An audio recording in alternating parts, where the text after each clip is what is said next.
ஒரு உண்மை எல்லாத்துக்குமே நல்லா தெரியும். ஆனா தெரியாத மாதிரியே நடிப்போம் பாருங்க, அதுக்கு ஈடு இணை வேற எதுவுமே இருக்காது. அந்த நடிப்புக்கு ஈடு இணை வேற எதுவுமே இருக்காது. உண்மையா? எது உண்மை அப்படின்னு கேட்டா, இதை ஏற்றுக்கொள்வதற்கு மனது எப்பொழுதுமே ஒவ்வாது அப்படிம்பாங்க. இதை ஏத்துக்காது.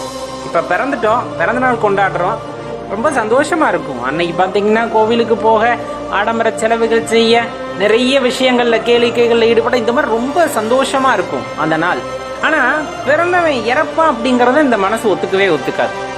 பிறந்தாச்சு, கண்டிப்பா இவர்களுக்கு முடிவு காலம் அப்படின்னு ஒண்ணு உண்டு. அது ஒருவேளை 60 வருஷத்துக்கு அப்புறமா இருக்கலாம், 70 வருஷத்துக்கு அப்புறமா இருக்கலாம், இல்ல ஒரு 100-150 வருஷத்துக்கு அப்புறமா கூட இருக்கட்டுமே. பிறந்த இந்த உடல் இறக்குமா இறக்காதா? கண்டிப்பா இறக்கும். இந்த உண்மையை நம்மளால ஒத்துக்க முடியுமா அப்படின்னா மனசு ஒத்துக்காது. அதை ஏத்துக்காது. பயத்தின் காரணமாக ஏற்றுக்கொள்ளவே. ஆனா இது உலக நியதி. இது உலக நியதி. பிறந்தவன் இறந்தாக வேண்டும்.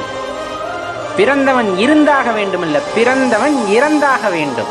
இது எதிர்மறை பதம் இல்ல, இது வாழ்க்கையோட தத்துவம். இப்ப உங்களுக்கு நல்லாவே தெரியும், ஆசையா பூச்செடி வளர்ப்போம்.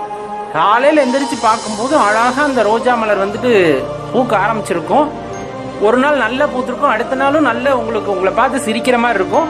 அது திடீர்னு பார்த்தா அந்த காம்புல இருந்து உதிர்ந்திருக்கும். அது நிலையா அங்க இருந்துதான், அதனால இருக்க முடியல. அதே போலதான் ஒரு கன்று, பசுங்கன்று பிறக்கிறது. பிறந்து ஒரு 2 மணி நேரத்துல எந்திரிச்சு நடக்க ஆரம்பிக்குது. கொஞ்ச நாள்ல பாத்தீங்கன்னா சடன்னு வளர்ந்து ஒரு நல்ல பருவத்தை எய்துகிறது.